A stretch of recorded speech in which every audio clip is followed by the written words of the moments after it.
Redmi Note 9 is the least confusing phone in the new Redmi Note 9 series. This might be the only Note 9 phone carrying same name and similar specifications in all the regions. Welcome to the Redmi Note 9 review. If you are new on the channel, please subscribe, press the bell icon and thumbs up if you like this video at some point. Let us first get the specifications of this phone out of the way. Redmi Note 9 is powered by MediaTek Helio G85 processor and Mali G52 MC2 GPU. This is a 12nm chipset. It brings a 6.53 inches Full HD Plus LCD display with a screen to body ratio of 83.5%. The biggest highlight of this phone is of course its battery, which is 5020 mAh, and also its 48 megapixels main rear camera. First of all, I would like to talk about the design and the build of this phone. As far as the looks are concerned, this phone is not much different from the Note 9s or the Note 9 Pro. The prominent differences include a rear mounted fingerprint scanner and a punch hole which happens to be on the top left corner of the screen. This phone is fully built out of plastic and Redmi has tried its best to give this plastic a feel of class, and this is where things have gone terribly wrong. This back is so shiny and so slippery it attracts a lot of fingerprints and smudges. Some of you may like this bag, but it is what it is. I absolutely recommend using a protective case on this phone for a better grip. Despite being built out of plastic, this phone weighs at nearly 200 grams. Probably that huge 5020 mAh battery is what is adding to the weight here. The frame of this phone is also built out of plastic and goes in line with the color of the body. As far as the buttons and ports are concerned, it's got its volume rocker and the power keys on the right side with a very soft feedback. At the bottom is its headphone jack, the speaker grill, USB Type-C port and the primary mic. SIM card slot on the left can hold 2 nano SIM cards and a micro SD card slot. At the top of this phone you can find an IR blaster and its secondary noise cancellation mic. On the paper, this phone has a brightness of 450 nits, but when I compared it to the Redmi Note 9s, which also happens to have a brightness of 450 nits, the Note 9's brightness seemed pretty low. Its brightness is similar to Redmi 9, so I am assuming the brightness on Redmi Note 9 is not more than 400 nits. There is no HDR support in this display since it happens to be an LCD panel with low brightness. You can expect some viewing problems from different angles.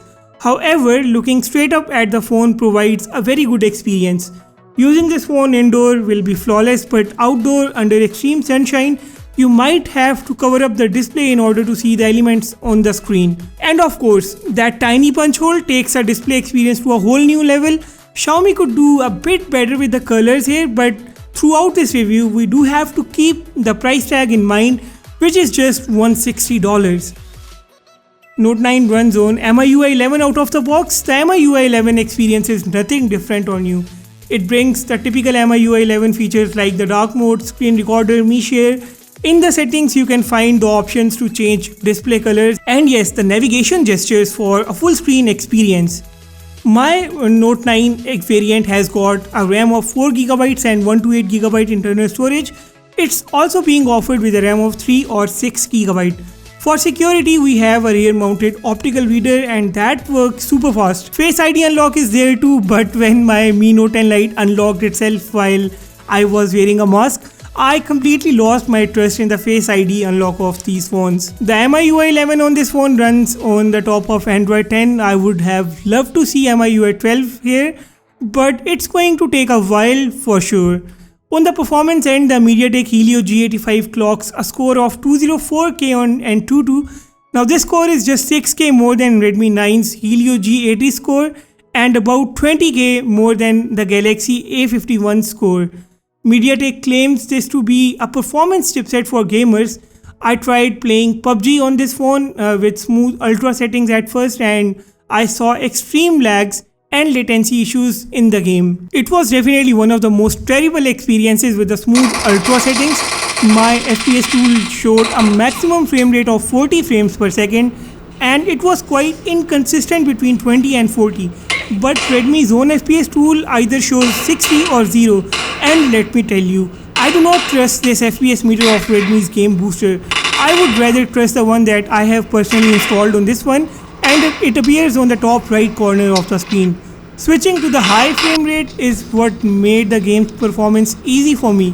The display looked better with high graphics and high frame rate, so if you are looking forward to playing PUBG Mobile on this phone, remember that you will get the best results in the high frame rate only. COD Mobile however runs pretty smooth and goes up to 60 frames per second easily in its multiplayer mode.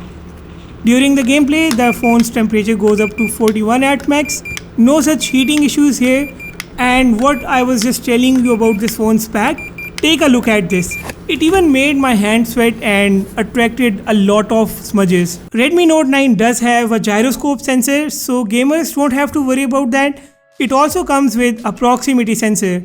There is a single bottom firing speaker, and here is a speaker test for all of you.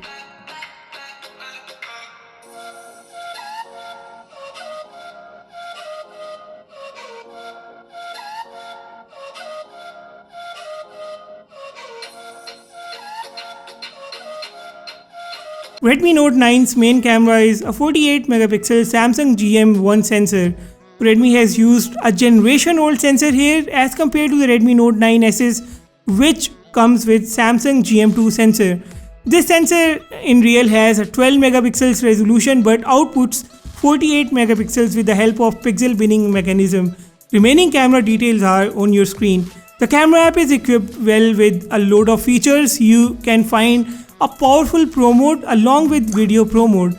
The night mode is there, videos up to 1080p at 30 frames per second can be recorded here, and slow-mo can do 720p at 120 fps at max. Images for a phone costing about $160 come out fine. Redmi needs to put better ultra-wide cameras on its phones.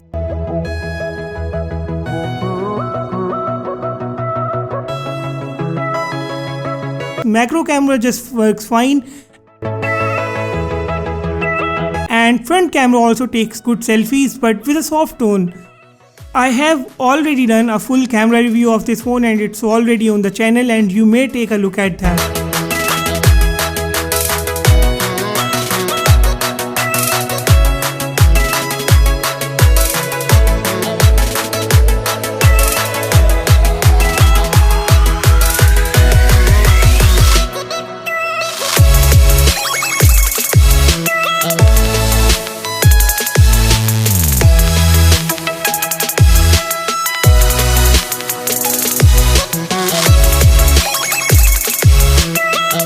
I ran a battery drain test of this phone a few weeks back. In my battery drain test, it took about 10 hours and 9 minutes for this phone's battery to drop to zero. It comes with an 18-watt charger. Surprisingly, the charger mentions 20 watt, but it doesn't matter as the phone won't cross its 18-watt charging limit. It can easily take a couple of hours to charge this battery from 0 to 100. My battery drain test was conducted without a SIM card, so with a SIM card, you can easily minus about 1.5 hours from the battery result. You should be getting about 8 to 9 hours of screen on time in real life. That pretty much sums up our review and leads us to the verdict. I am quite okay with the performance of this phone. What I don't like is, if this phone did not have a brightness of 450 nits, Redmi could have told us not to leave us disappointed. For day-to-day tasks, the Redmi Note 9 can perform very well. The cameras are fine for mediocre photography and the battery is fair enough too. For better grip, you can always use a protective case in order to avoid disliking the build of this phone. Redmi Note 9 cost about $20 more than the Redmi 9 and about the same as the Galaxy A21s. So on paper, this phone is far more powerful than the Galaxy A21s and leaves no reason to go with the Redmi 9 when the same company is offering a better device for only about $20 extra. Let me know what do you have to say about the Redmi Note 9. If you liked this review, please hit the thumbs up button, and if you loved it, please subscribe. With that said, I will sign off and see you in the next video.